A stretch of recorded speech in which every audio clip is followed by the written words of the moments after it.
All right, guys, welcome to the show today. I'm filling in for Mr. Ty, Brandy Williams here, and I have a special guest for us today. It's going to be a great show. Mrs. Shinobu, she is a certified financial planner, a money expert, and a creator of Empowered Planning. She has helped busy people understand how to invest and build wealth through actionable, easy, digital courses that she does online on her website. We're going to be talking about that, financial planning for families, and much more. Also, she has a new book called Investing in Your Is Your Superpower. Welcome to the show. Thank you. I'm excited to be here. I love that intro. Hey, you know what? I like the fact that you're saying investing is your superpower, and I mean, the book is great. I only had a chance to read a few pages this morning to get myself abreast on, who you are and what you do. And so far, so good. I love the background and just love the story. So just tell the people. I noticed that you've been doing this for like 10 years now, or 10 plus years. So how did you get started into it, and where do you look to be doing now today? Yeah, I got started in financial planning back in, or my interest peaked in college because I was studying economics and I had no idea how to use that degree in the real world. And so I just started interning at some places nearby my college, and I interned at Smith Barney, which is now Morgan Stanley, and I just loved it. It was really fast paced and I didn't know anything. And I'm like, all right, this is really exciting, really interesting. And I felt like I wanted to know all the answers because investing to me seemed, not exactly like gambling, but just I didn't get it. I'm like, how can you position yourself to know what the market's going to do and make money? So to me, I really wanted to get a better understanding of how the markets worked, and how I was kind of blown away when I saw people creating financial plans. I just never had seen that before, and I was really, really intrigued. So that's really how I got started in the industry, was just out of confusion for what to do with this degree that I had. And then just loved the fast paced environment. So I did financial planning for about 10 years. I was creating custom financial plans for high net worth individuals on the East Coast all the way to the West Coast. And then I transitioned to financial education. And that for me, really, a light bulb went off that there's tons of people out there that don't know this information, that are getting close to retirement or that are getting close to buying a house, and the resources for them. What I heard time and time again as a financial educator was, I wish somebody told me this earlier. So that really got me, because prior to that job, I was working with people that had already built all their wealth. So it was more just strategy planning around that and investment planning, not building the wealth. So that really changed my perspective. As much as I enjoyed the financial planning process, I really wanted to get on the front end to scream, shout from the rooftops, wrote a book about it, that investing is really important, that people can get started earlier and know this information so they're not blindsided later on. So I broke off and started my own company called Empowered Planning. And that's what I do today, is try to educate people on how they can use the financial tools and resources that are available to them to really build that wealth.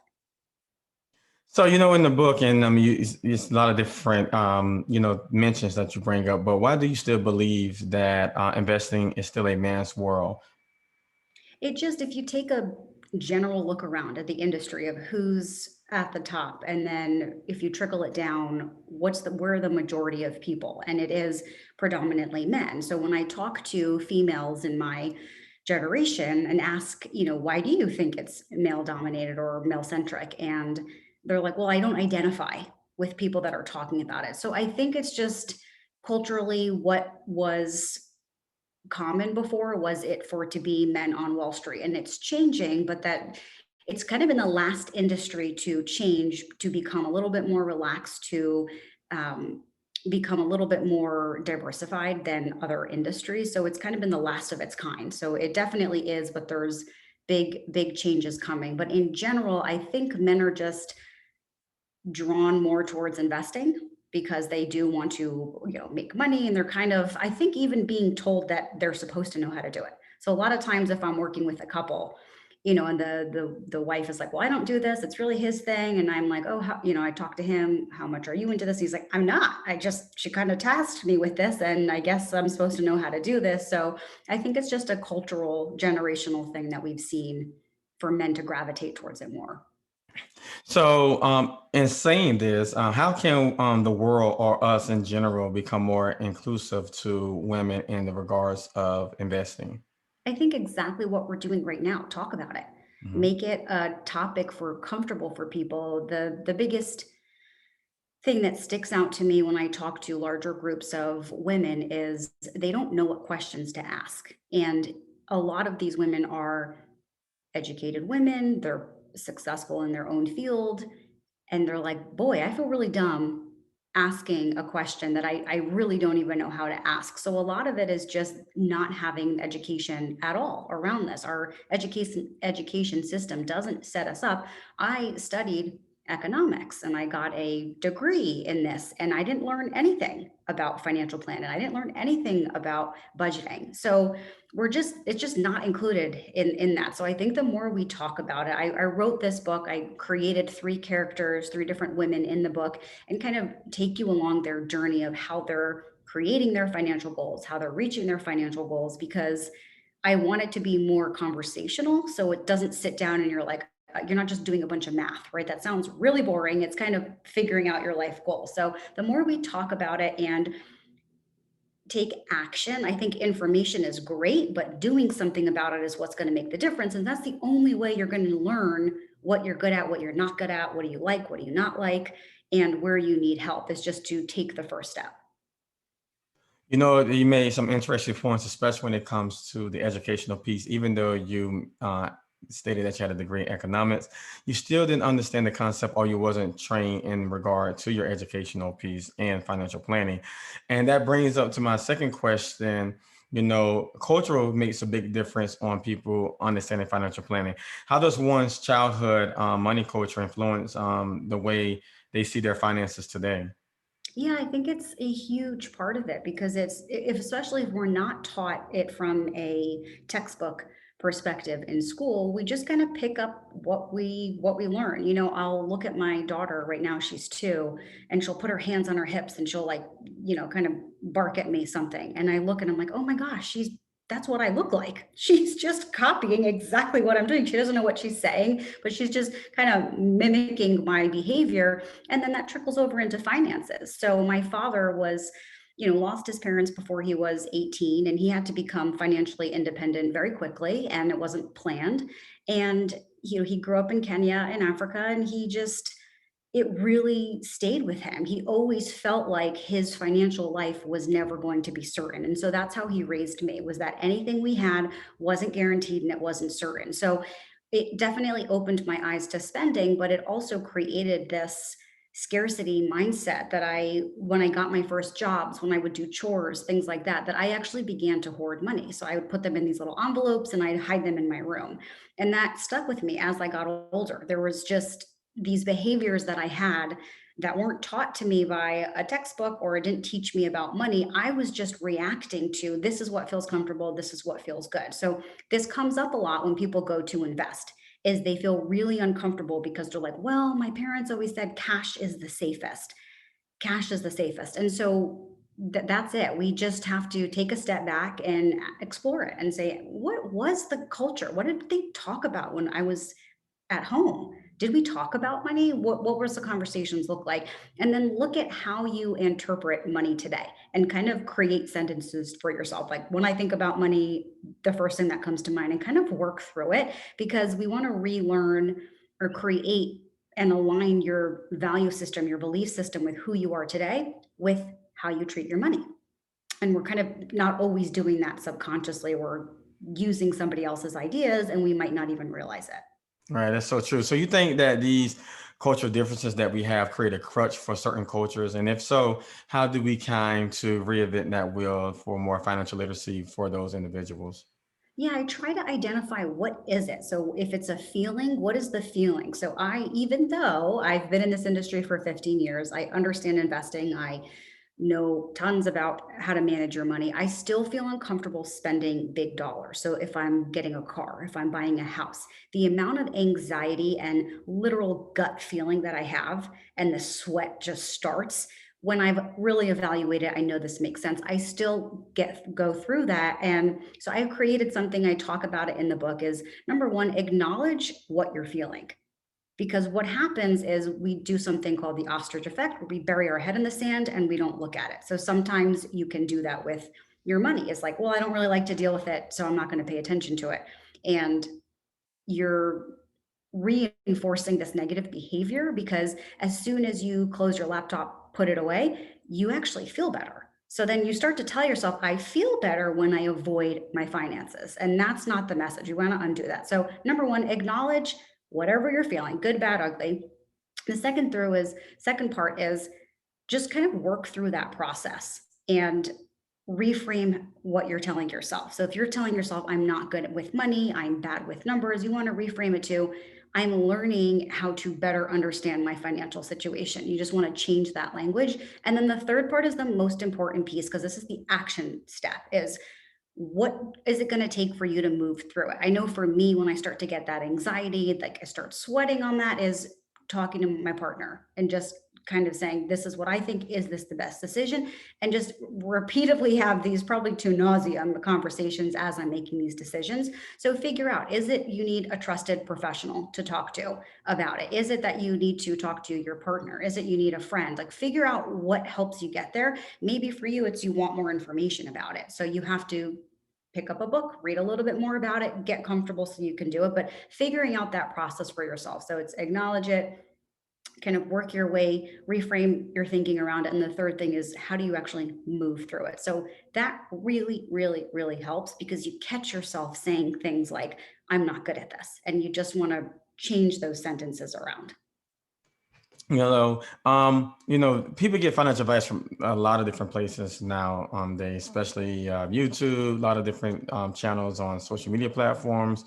But for you being a financial planner, a financial advisor, what do you think there are some investing essentials that everyone should know? And do you think everyone should actually have a financial advisor or planner to help them during their course of planning for their future? I'll take the second part of that first. Is it really depends on how complex your situation is, or how much guidance you want. Because if you feel like, okay, I can pick up a book, I can read it, I can get through this, I can go do it myself. There's, the whole financial industry is being democratized, meaning everybody has now access to things. When I first started in the industry, there were high fees, there were a lot of minimums, there was so much restriction for anyone to get started. That doesn't exist today. So if someone's like, I can do this on my own, they can actually go do it on their own. If you're thinking, you know what, I could, but I have a bunch of questions, you may want to pay for a course, a service, something like that. It just depends. You kind of want it to just meet you where you're at, whatever service you decide to go with. Once I would say, once you have over 500,000 that you're investing, then I would really partner with a financial planner, because they're going to be able to take a look holistically and say, well, did you think about taxes in this way? Did you think about, purchasing this other type of product? You want to have someone you trust to bounce good ideas out and kind of challenge your way of thinking, so you could just see it big picture. And then I'm sorry, what was the first part of that question? Well, the first part of the question is, what are the essential things that we should know when we, invest? Like, what are some of the things, like, common people that's not advisors that have the more insight and knowledge? What are some of the things we can do as far as our investment Yeah, strategies? I think the first thing is to really understand what the purpose of your investment is. So that's really determined by three things. The first one is your time frame. So when are you actually going to spend the money? Is this something that you're saving for a down payment on a new car that you're going to need within a year? Is this addition that you're going to put onto your house in 6 years? So what is the time frame of spending? The second part is, how comfortable are you with risk? If you've never invested before, and let's say that the story your parents told you was cash is king, you should only be ever putting your money in cash, you might be a little bit more hesitant to have a lot of stock exposure. So just kind of get an understanding of how comfortable you are with risk. And then the third piece is your financial situation. So if you don't have an emergency fund, you don't have a lot of cash on hand, you don't want to be putting all of your money in, stocks essentially, because if an emergency comes up, you want to be able to pay for that. And if you have to sell your positions, not kind of on your own timeline, but because something else happened, it might not be the best time to do it. So those are the three things, is to really pay attention to that. Once you figure that out, you could say, okay, well, I need the money in 6 years. I feel really uncomfortable with investing and I don't have an emergency fund. That investment's going to look really different from someone who, you know, let's say it's 6 years out their goal, they're really comfortable with risk and they have 6 months of savings. So that's kind of the first thing. If you actually are ready to go invest, if you are picking stocks, that's kind of the riskiest out of stocks, bonds, and cash, because those are individual companies. If the person running the company, let's just say they say something inappropriate on a public stage, right? They weren't supposed to say, well, the stock price could come down because all the investors are like, ooh, who's running this company? We're feeling really uncomfortable about it. And then you're also exposed to that industry. So if that industry just gets a bad rap for that season, let's say, we'll take COVID, for example. If you were a travel company, that would it last year, their stock price just went down. They could have been a great company, but people were like, well, we don't really know what the impact this is going to be, so we're pulling out and we're going to sell this. And then the third thing is you're always subject to market risk. So that's just if the economy is not doing well, or the market in general is going to have fluctuation. So you kind of want to, on your risk scale, look at, well, how comfortable am I? I would always err on the side of only having market risk. So eliminating a specific company, eliminating a specific industry, and just getting broad based market risk. So you can buy, like an S&P 500 fund. You can buy asset allocation funds, which essentially have, I'm just going to use a simple example, but 50% of this fund is invested in stocks, 50% is invested in bonds. And so you have a manager that's figuring out all the stuff to buy. You don't have to figure it out. You're just kind of picking your risk level on that. So that would be a way to kind of get started. And I know there's a few moving pieces there, but it's not as hard as we make it in our heads. So I do have a question, and it's for the book. And how can readers put their financial life and investment strategies on autopilot? I thought that was a really cool question, and I like the autopilot synonym that you used there. Yeah, so if we just kind of go with these examples of you figuring out, okay, let's just say I know based on, I'm putting an addition on my house in 6 years, I'm pretty comfortable with risk and I have an emergency fund. Let's just say you want to be 50% stocks, 50% bonds. You can buy a mutual fund or an exchange traded fund that is already set up like that, and you just purchase it, and then you could do a direct deposit into that every month or every pay period of a couple $100, and it automatically is purchasing it for you. So you're not having to go in and move money around, and then you have to find a day to buy it and do all of that. So it's almost like exactly how a 401k works, is they take the money out, they put it in there, it's invested for you, and you don't even think about it. So you want to do the same thing, because you kind of want to look at it like you're the CFO of your financial situation. You don't want to be making day-to-day admin decisions about, where do I move money, and I got to push these buttons, I got to log into this account. You just want to be able to pull it up, look at it, maybe every other month, and say, okay, this is what I've been buying. What are my investments doing? Do I need to make any changes? Not really going through all of that, because we want to save your decision-making powers on the more executive decisions rather than the kind of day-to-day stuff. So I have like 10 accounts. I have different goals. I put them in all these different accounts, and then money goes to each of these accounts, and they all look different from each other. So to someone else, they might look at that and go, oh my gosh, why do you have 10 different accounts? You're not a billionaire, right? It's like, you don't need all these. But for me, it's like, one says vacation account, one says house account, one says kids account, so I can look at that really quickly and I know exactly where my money's going and how it's doing, rather than what a lot of people do is, if they don't do that, the first thing they have to do is pull up all their statements. They got to look at them like, well, I don't really know how much is going here and there. Well, I think part of money in this account was supposed to be for my new car, but it's all in there together. I did go on vacation. I spent this money. Guess what? You're tired. You're tired by the time you figure out where your money's going. Forget the investing piece. And that's why a lot of people don't get there, is just decision fatigue. That is really, really true. So now that your book is very powerful, the new book that you just came out with, investing, is your superpower. Can you tell us a little bit about the book and how we can pick it up? Yeah, the book I created the book to basically be in three phases. So the first phase is you just really building your financial foundation, understanding those pieces. I give action steps at the end of every chapter. So you know, okay, this is great information. What do I do with it? I'm really clear on that. The second phase is learning all about investing and for you to figure out, well, do I want to buy mutual funds? Do I want to buy individual stocks? Do I want to hire somebody? What does that look like? We help you figure that out. And then the third part is automating it. So by the end of the book, you should have all of your investments on autopilot. You should feel really comfortable about it. Or if you do want to hire someone, you know what to ask, you know what you're looking for. And the book is available on Amazon or Barnes and Noble or Target online. And if you go to my website, it's www.empoweredplanning.com. You can download the first chapter for free, check it out, see if it kind of jives with you, and then you can always purchase it. Awesome. Do you have any other social media platforms that you want to make us notice of? Yeah, I'm also on Instagram a lot. That's empowered underscore planning. And I create these just free educational videos based on questions that I get. And I put them out there, a couple times a month for you to check out. Awesome. Thank you for joining us today. It's been a pleasure to have you. Thank you. All right. Um, Join us next time.